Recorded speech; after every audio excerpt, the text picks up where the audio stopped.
Hello everyone, welcome to Wikipedia CUET. Guys, today we will be covering this topic through MCQs with detailed explanation. Best of luck and do watch the video.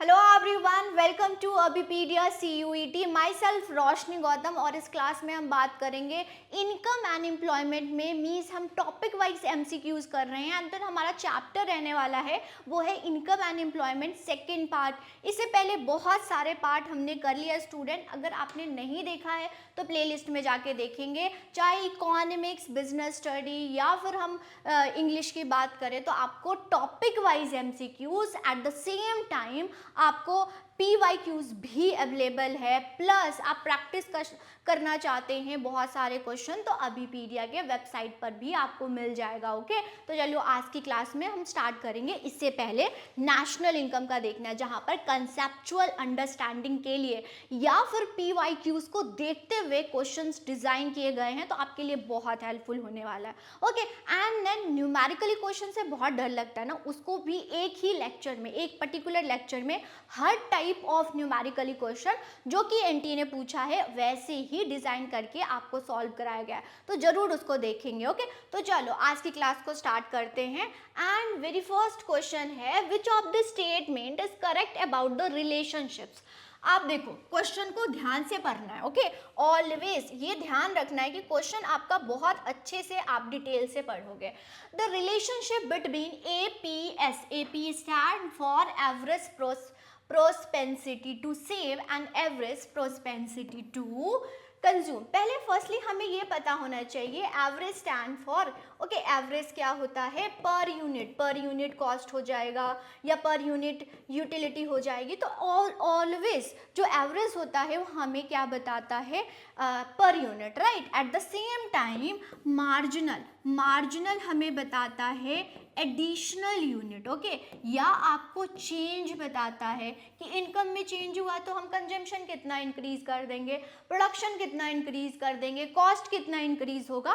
तो always marginal concept is all about additional unit. Additional मतलब change बताता है, right. Okay, तो next अब हम चलते हैं options के और ऑप्शंस में पढ़ते हैं। तो बोलते हैं both APS and MPC rise as increase in national income. क्या APC हमारा राइज होता है और APS भी राइज होता है एज इनकम इंक्रीज? नो, ये स्टेटमेंट गलत है।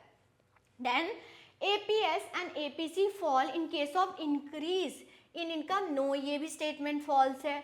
तो APC rise but APS fall in case of increase. No, ये भी स्टेटमेंट है। तो आंसर क्या है, चलो मैं आपको बताती हूँ।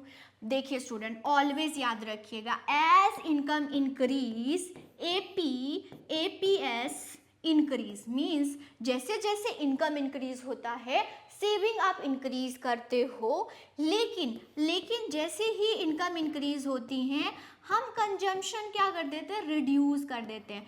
सो APC reduce means as income increase saving तो इंक्रीज होता है लेकिन कंजम्पशन को हम रिड्यूस कर देते हैं।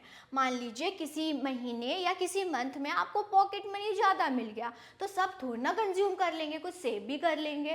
ओके, तो हम सेविंग ज़्यादा करते हैं लेकिन हम कंजम्पशन रिड्यूस कर देते हैं। तो हमारा स्टेटमेंट क्या हो जाएगा, डी हो जाएगा। एंड इस स्टेटमेंट को आपने पढ़ना है अच्छे से, डिटेल्स है। ओके, चलो नेक्स्ट क्वेश्चन पर मूव करते हैं। ये एक्सप्लेनेशन है, एक्सप्लेनेशन भी बहुत ध्यान से आपने पढ़ना है। तो PDF डाउनलोड कर लेना है एंड कहाँ पर मिलेगा मैम, तो वेबसाइट पर मिल जाएगा, अबीपीडिया के वेबसाइट पर, जिसका लिंक आपको डिस्क्रिप्शन बॉक्स में मिल जाएगा।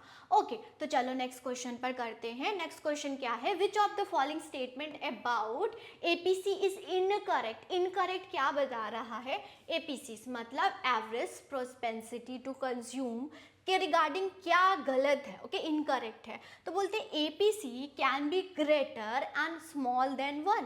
बिल्कुल सही है, सही बोल रहे हैं। क्या APC कैन इक्वल टू 1? बिल्कुल सही है, ऐसे इक्वल टू 1 होता है। क्या 0 होता है?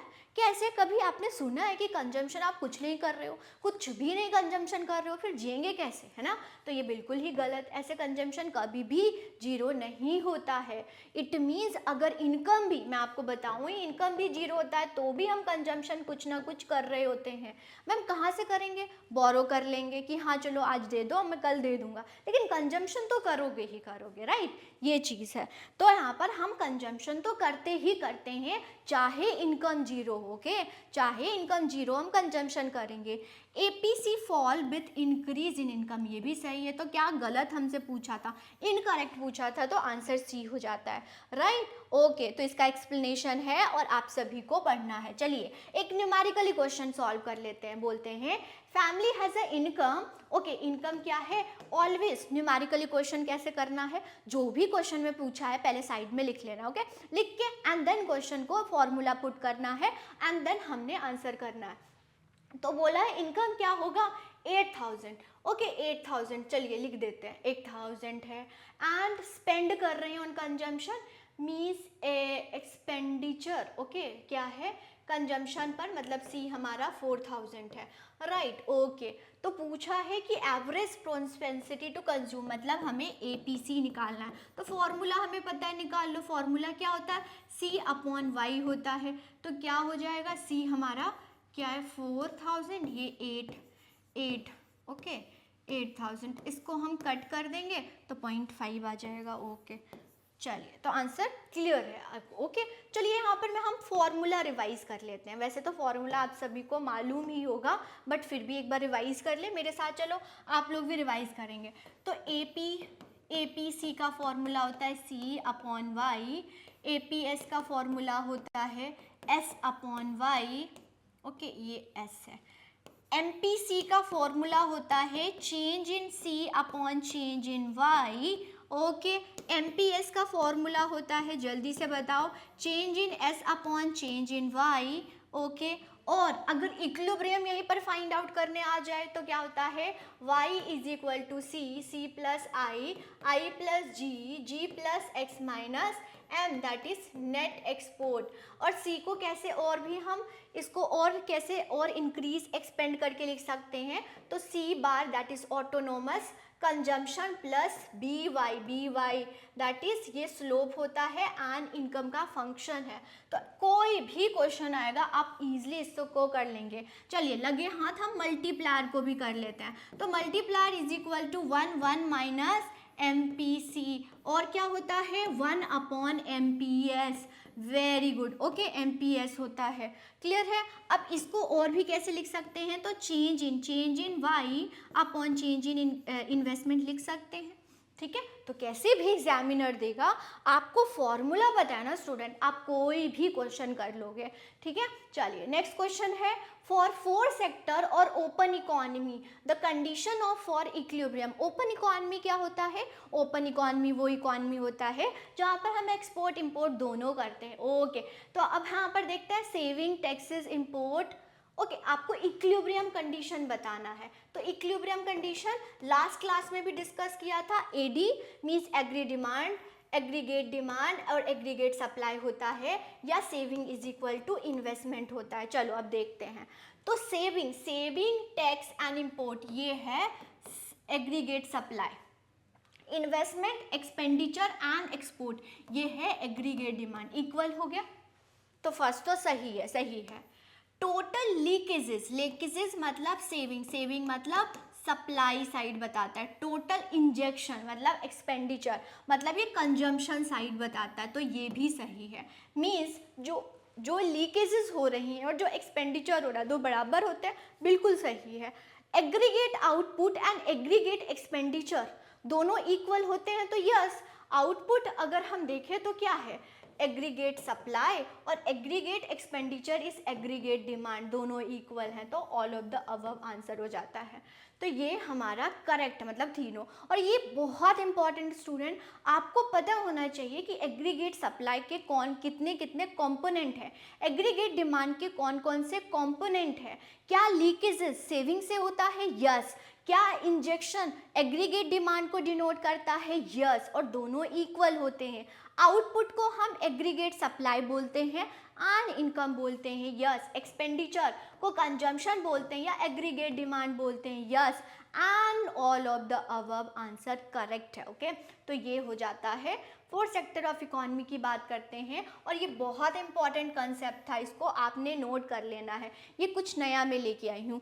यही क्वेश्चन सेम ऐसे questions match the following and statement wise question पूछा गया था।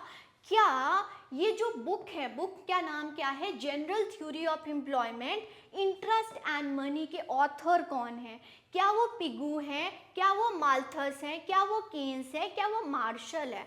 तो हमें पता है ये कौन है, केन्स है। तो इन्होंने बुक लिखी, बुक का नाम है general theory of employment interest and money. कब लिखी ये भी पूछा गया है।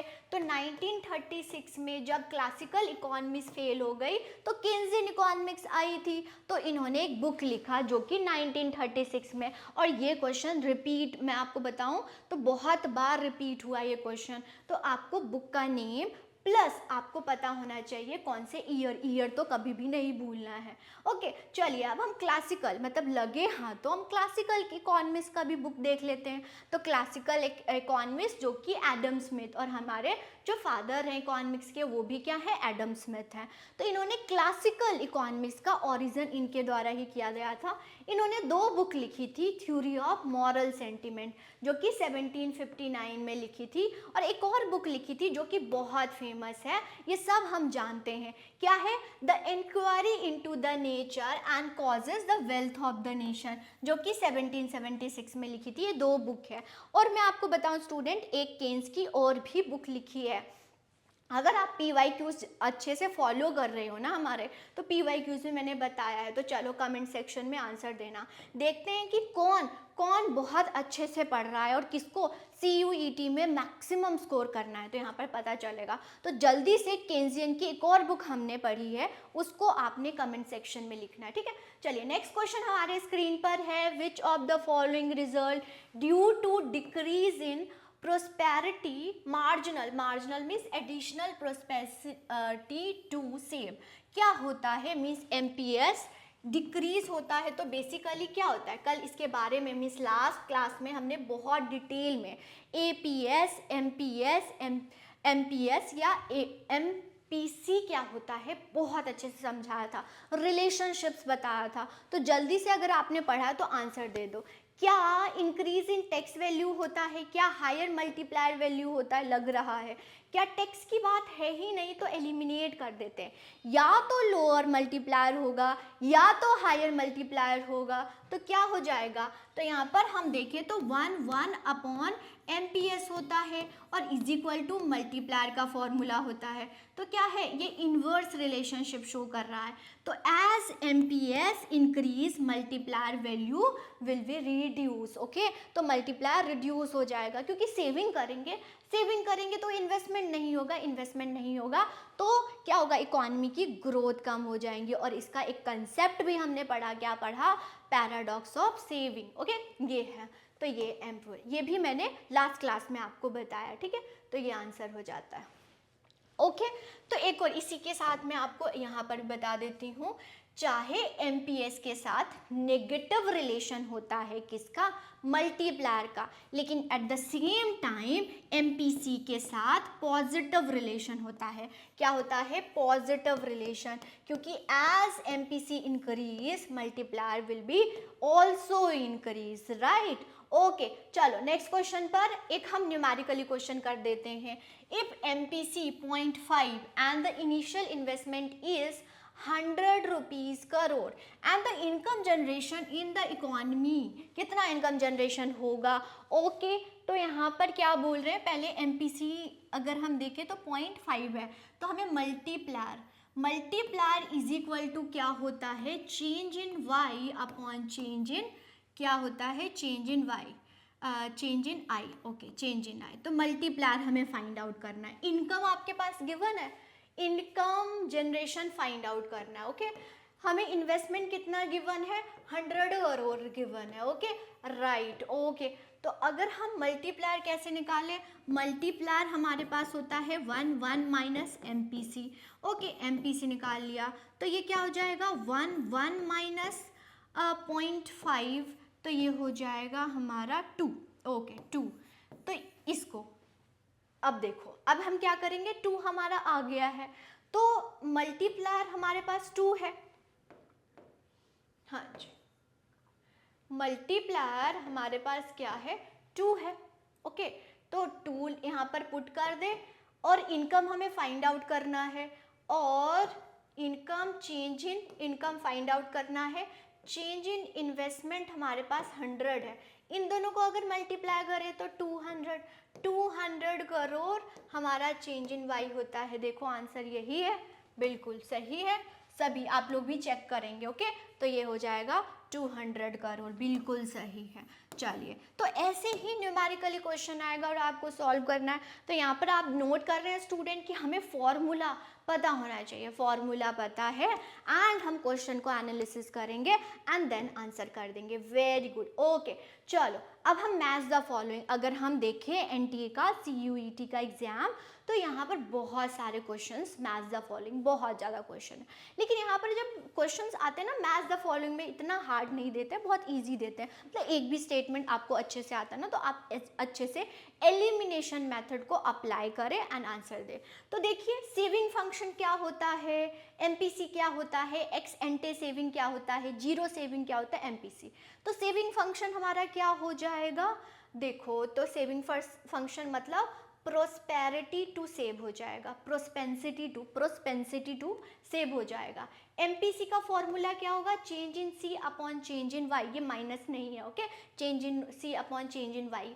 एक्स एंटे सेविंग मतलब कि एक्स एंटे मतलब प्लानिंग मतलब amount of saving with household plan to save at different level of income, तो ये भी हो गया है। जीरो सेविंग तो ब्रेक इवन पॉइंट को बोलते हैं। MPC value can be more than one. तो बस मैच द फॉलोइंग करते हैं। तो सेविंग फंक्शन मतलब डी होगा, फर्स्ट का डी। लो, जिस प्रकार से एनटीए ने क्वेश्चन दिया है वैसे ही डिजाइन किया गया है, तो आराम से आप कर सकते हो। एक और क्रॉस कर लेते हैं, तो सेकंड का ए होगा, सेकंड दैट इज एमपीसी का ए, बिल्कुल है। चलो, बिल्कुल आंसर सही है हमारा। क्लियर हो रहे हैं स्टूडेंट, बहुत इजी ऐसे ही क्वेश्चंस आएंगे, तो आपने बहुत प्रैक्टिस करना है। बस प्रैक्टिस करोगे, आपने 12th तो पास आउट कर लिया, अच्छे से आपको कंसेप्ट आता है, बस अप्लाई करना, जो कंसेप्ट पढ़ा है उसको अप्लाई करना है क्वेश्चन में, राइट। ये नेक्स्ट क्वेश्चन पर मूव करते हैं। नेक्स्ट क्वेश्चन है मल्टीप्लायर का फॉर्मूला लिखा हुआ है, देखो यहाँ पर लिखा हुआ है, तो ए हो जाएगा, मीन्स फर्स्ट का ई हो जाएगा, तो ई हमारे पास ये है, सी आंसर। तो ऐसे ही एनटीए भी आपको क्वेश्चन देता है और बहुत इजीली आप इसको कर सकते हो स्टूडेंट। यहाँ पर आपको हार्ड, यहाँ पर देखें तो हार्ड आपको ऑप्शंस नहीं देता है एनटीए। ओके, तो यहाँ पर देखो, तो फर्स्ट का हमारा ई हो जाएगा। फिर एग्रीगेट डिमांड इज ग्रेटर है इकोनॉमी में एग्रीगेट सप्लाई, मींस इन्वेंट्री खत्म हो रही है, ऐसा है क्वेश्चन। देखो, प्लान इन्वेंट्री फॉल, और ऑलवेज याद रखिएगा इकोनॉमी में अगर एग्रीगेट डिमांड ज़्यादा है तो क्या होता है, इन्वेंट्री फॉल होती है। ऐसे क्वेश्चंस पूछे गए हैं, इन्वेंट्री फॉल हो रही है मींस अच्छा हो रहा है इकोनॉमी के लिए। ओके, बहुत इंपॉर्टेंट है। तो ऐसे सिचुएशनल बेस्ड क्वेश्चन पूछा गया कि कब इन्वेंट्री फॉल होगा या इंक्रीज होगा, ऐसे क्वेश्चंस PYQs में जाके बहुत सारे PYQs को आपने देखना है, ठीक है। अब देखो यहाँ पर, और अगर हम देखें तो अंडर एम्प्लॉयमेंट ऑलवेज आपको बताता है कि अंडर यूटिलाइजेशन ऑफ रिसोर्सेज है। तो aggregate demand is equal to aggregate supply where the resources are not, means under employment situation है जो कि इक्विलिब्रियम का सिचुएशन है, जो कि केन्स ने बोला है ना, हमें पता है कि अंडर एम्प्लॉयमेंट भी इक्विलिब्रियम का सिचुएशन हो सकता है, लेकिन वहाँ पर अंडर यूटिलाइजेशन ऑफ रिसोर्सेज हो रहा है, उसको और भी यूटिलाइजेशन कर सकते हो। ओके, तो ये केन्स की बात करें तो। फिर अगर मल्टीप्लायर और एमपीसी की बात करें तो ये डायरेक्ट रिलेशन बताता है। ओके, अभी हमने पढ़ा है, when saving is greater than investment, when saving is greater than investment, तो ये क्या बताता है, इकोनॉमी में नेशनल इनकम इंक्रीज हो रही है। याद रखिएगा, सेविंग ग्रेटर देन इन्वेस्टमेंट कभी नहीं होना चाहिए, ये इकोनॉमी के लिए अच्छा इम्पैक्ट नहीं है। Always investment is greater than saving होना चाहिए, ये इकोनॉमी के लिए बहुत अच्छा है। ओके, ये है। चलो नेक्स्ट क्वेश्चन पर मूव करते हैं। तो हमारा आंसर मिल गया ना, ये थर्ड हमारा करेक्ट आंसर है। और ऐसे ही क्वेश्चन आपको देंगे स्टूडेंट, और भी इतना हार्ड क्वेश्चन नहीं देंगे, बस आप अपने कंसेप्ट को क्लियर रखना। नेक्स्ट क्वेश्चन देखेंगे, what is the fiscal measure of correcting the deficit demand. Economy में डिमांड कम है तो इसको करेक्ट करना है, मीन्स इकोनॉमी में डिमांड इंक्रीज करना है। तो ये कौन करते हैं? फिस्कल। फिस्कल कौन होता है स्टूडेंट? तो पब्लिक होता है। पब्लिक मतलब गवर्नमेंट होते हैं, ठीक है, गवर्नमेंट होते हैं। तो उसके लिए क्या पब्लिक एक्सपेंडिचर इंक्रीज करना चाहिए? यस मैम, बिल्कुल इंक्रीज करना चाहिए। तो पब्लिक एक्सपेंडिचर इंक्रीज हो जाएगा तो इससे क्या होगा? डिमांड इंक्रीज हो जाएगा। Decrease in tax, yes, tax जो हो गए वो डिक्रीज हो जाएगा।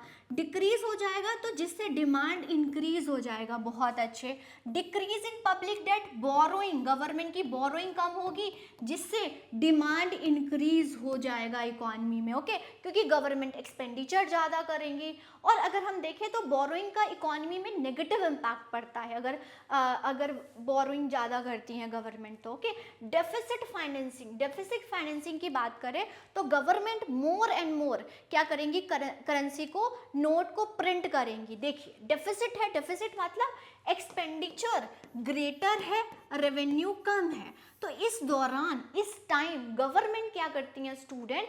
वो बोरोइंग करती हैं, बोरोइंग करती हैं या फिर आरबीआई नोट को प्रिंट करता है on the behalf of government, क्योंकि deficit financing is a function of fiscal policy, not the function of Reserve Bank of India. ऐसे भी क्वेश्चंस पूछे गए, राइट? ये है। तो deficit financing always fiscal policy या फिस्कल का काम होता है, not the function of RBI. Okay, तो ये है। तो तीनों आर करेक्ट, मतलब 3 statement are correct about the fiscal measure, जो कि डेफिसिट डिमांड जो है उसको करेक्ट करने के लिए यूज किया जाएगा, राइट? ओके, चलो नेक्स्ट क्वेश्चन पर हम मूव करते हैं। ठीक है, नेक्स्ट क्वेश्चन पर मूव करते हैं। करेक्ट समझ आ रहा है? चलो नेक्स्ट क्वेश्चन है, which is the statement determining the factor of investment. Investment की डिटरमाइनिंग फैक्टर क्या है? मीन्स कब आप इन्वेस्टमेंट करोगे? बीइंग अ प्रोड्यूसर आप कब इन्वेस्टमेंट करोगे? तो चले देख ले ऑप्शंस को। तो क्या है? जब मार्जिनल एफिशिएंसी ऑफ कैपिटल, मतलब कैपिटल की एफिशिएंसी क्या होंगी? इंक्रीज होंगी। तो आप क्या करेंगे? इन्वेस्टमेंट ज़्यादा करेंगे, बिल्कुल। तो इन्वेस्टमेंट और एमईसी के साथ पॉजिटिव रिलेशन होता है। क्या होता है? पॉजिटिव। एज इन्वेस्टमेंट इंक्रीज कब होगा? जब कैपिटल से रिटर्न्स ज़्यादा होंगी। ओके, इंटरेस्ट रेट कम होगा, लेस होगा, तो हम इन्वेस्टमेंट ज़्यादा करेंगे। तो हम बोल सकते हैं investment is a function of MEC और at the same time rate of interest. MEC के साथ पॉजिटिव रिलेशन होता है और रेट ऑफ इंटरेस्ट के साथ नेगेटिव रिलेशन होता है। और ये कंसेप्ट किसने दिया है? तो केन्स ने दिया है, केन्सियन इकोनॉमिक ने दिया है। Okay, point to be noted. चलो नेक्स्ट क्वेश्चन पर मूव करते हैं। नेक्स्ट क्वेश्चन है, which of the following are correct. Okay, कौन सा स्टेटमेंट करेक्ट है? क्या एमपीसी और multiplier have a direct relation? Yes, बिल्कुल, क्योंकि multiplier is equal to 1 minus MPC. Yes, direct relation means positive relation. MPS and multiplier has a inverse relation. Yes, बिल्कुल, multiplier is equal to 1 MPS, मतलब कि negative relation. बिल्कुल सही है, both statement are correct. Okay, चलो very good. Okay, next question पर move करते हैं। Which of the following are the true statement हमें हम ढूंढना है। Employment level decline due to decrease in demand. क्या एम्प्लॉयमेंट डिक्लाइन हो जाता है जब डिमांड डिक्रीज होती है? Student, due to decrease in demand supply क्या होगा? सप्लाई इंक्रीज हो जाएगा। सप्लाई इंक्रीज हो जाएगी तो बहुत ज़्यादा इन्वेंट्रीज इंक्रीज हो जाएंगी। बोल दे, इन्वेंट्री इंक्रीज हो जाएंगी। बहुत ज़्यादा प्रोडक्शन अब नहीं करेंगे तो फायरिंग होगी। Hiring not firing means unemployment क्या हो जाएगा? इंक्रीज। एम्प्लॉयमेंट क्या हो जाएगी? रिड्यूस। जब डिमांड ही नहीं इकोनॉमी में तो प्रोडक्शन करके क्या करेंगे? एंड प्रोडक्शन ही नहीं करना तो एम्प्लॉयमेंट को या एम्प्लॉयज़ को हायर करके क्या मिलेगा? तो ये स्टेटमेंट बिल्कुल करेक्ट है। तो ऐसे आप देख रहे हैं कंसेप्चुअल अंडरस्टैंडिंग आपकी कितने लेवल तक हाई होनी चाहिए, राइट स्टूडेंट? ओके, तो price level fall due to deficit demand in the country. Yes, बिल्कुल। कैसे? अब देखो, जब तक डिमांड कम है मीन्स सप्लाई ज़्यादा है, सप्लाई ज़्यादा है तो प्राइस क्या होगा, कम होगा, उसकी वैल्यू कम हो जाती है। कभी भी कोई चीज़ की सप्लाई इंक्रीज तो वैल्यू कम ही हो जाएगी। ओके, बिल्कुल ठीक है। Production level fall, deficit demand. Okay, तो प्रोडक्शन कम हो जाएगी। जब डिमांड ही नहीं इकोनॉमी में तो प्रोडक्शन करके प्रोड्यूसर क्या करेगा? ओके, इन्वेंट्री करेगा, अपना लॉस थोड़ा ना करेगा। तो वो मतलब तीनों स्टेटमेंट क्या है, करेक्ट है, बिल्कुल सही है। समझ आ रहा है स्टूडेंट? ऐसे ही कंसेप्चुअल अंडरस्टैंडिंग या concept statement wise NTA question पूछता है। ठीक है, बहुत अच्छा। चलो नेक्स्ट क्वेश्चन पर मूव करते हैं। नेक्स्ट क्वेश्चन हमारे पास है the difference between aggregate demand at above the full employment and aggregate demand at full employment is known as inflationary gap, deflationary gap, both A and B, none of the above। चलो अब हम इसको पढ़ लेते हैं। तो deflationary gap क्या होता है स्टूडेंट? ये जो आपको रेड लाइन दिख रहा है, रेड लाइन दैट इज ये, तो aggregate demand is equal to aggregate supply. तो ये क्या है हमारा? Full employment. फुल एम्प्लॉयमेंट से बिलो होता है डिमांड, मतलब डिमांड लेस है डिमांड। तो जितना लेस है ना, जितना गैप है उसको गैप बोलेंगे। मतलब कि मान लो कि 100 डिमांड होना चाहिए, है कितना? 80 है, तो ये कितना गैप है? 20 का गैप है मैम। तो इसको क्या बोलेंगे? डिफ्लेशनरी गैप बोलेंगे। जब इकोनॉमी में डेफिसिट डिमांड होता है तो उसको हम डिफ्लेशनरी सिचुएशन बोलते हैं। कितना गैप है तो उसको गैप बोल देंगे, बस सिंपल है। तो deflationary gap can not exit at equilibrium. Okay, इस इक्विलिब्रियम पर ये हमें देखने को नहीं मिलता है, but it is a under employment equilibrium. ये भी क्वेश्चन पूछा जा सकता है। डिफ्लेशनरी गैप किस सिचुएशन में हमें देखने को मिलता है? अंडर एम्प्लॉयमेंट सिचुएशन में, राइट। ये है where all resources are not fully employed, resources fully employed नहीं है। ओके, ये सब अंडर एम्प्लॉयड हैं। ओके, तो ये बहुत इंपॉर्टेंट नोट करना है। तो हमने क्या स्टेटमेंट पढ़ा कि आपको डिफ्लेशनरी गैप तो होता ही है जब आपकी डेफिसिट डिमांड होती है, एट द सेम टाइम ये आपको फुल एम्प्लॉयमेंट पर देखने को नहीं मिलता है, ये अंडर एम्प्लॉयमेंट को देखने पर मिलता है, राइट। चलो इन्फ्लेशनरी गैप क्या होता है? इन्फ्लेशनरी गैप हमारा होगा जब हमारा एग्रीगेट डिमांड ग्रेटर हो जाएगा, अबव द फुल एम्प्लॉयमेंट होगा। ओके, ग्रेटर हो जाएगा। तो it is a measure of excess aggregate demand over the output. Full employment से ज़्यादा डिमांड है तो उसको हम क्या बोलेंगे? इन्फ्लेशनरी है। जितना गैप होगा, मान लीजिए 100 होना चाहिए था और वो है 120, तो 20 का क्या है? इन्फ्लेशनरी गैप है। ठीक है, तो हमने कंसेप्ट पढ़ लिया है। अब जल्दी से मुझे आंसर बता दो कि difference between aggregate demand at above the full employment and aggregate demand at full employment is known as inflationary या डिफ्लेशनरी गैप या both and all of the above. Answer बिल्कुल इसको कमेंट सेक्शन में लिखना है, ये आपका होमवर्क है। ओके, तो डेली मैं आपको होमवर्क देती हूँ, सारे आप क्वेश्चन करें क्योंकि आप खुद भी तो अपना मेंटल एक्टिविटी को इंक्रीज करें, राइट स्टूडेंट। तो आज की क्लास में हम सारे क्वेश्चंस को देखा और सीरीज वाइज आप क्वेश्चंस को देखेंगे। कोई भी डाउट होता है तो कमेंट सेक्शन में आप लिख देंगे कि मैम ये डाउट है। ओके, वो भी मैं आपके लिए टॉपिक लेके आऊँगी। और जो भी क्वेश्चंस हैं, जो भी क्वेश्चंस बन सकते हैं पर्टिकुलर चैप्टर्स में, वो मैं आपके लिए लेके आ रही हूँ। Okay student, all the best, thank you.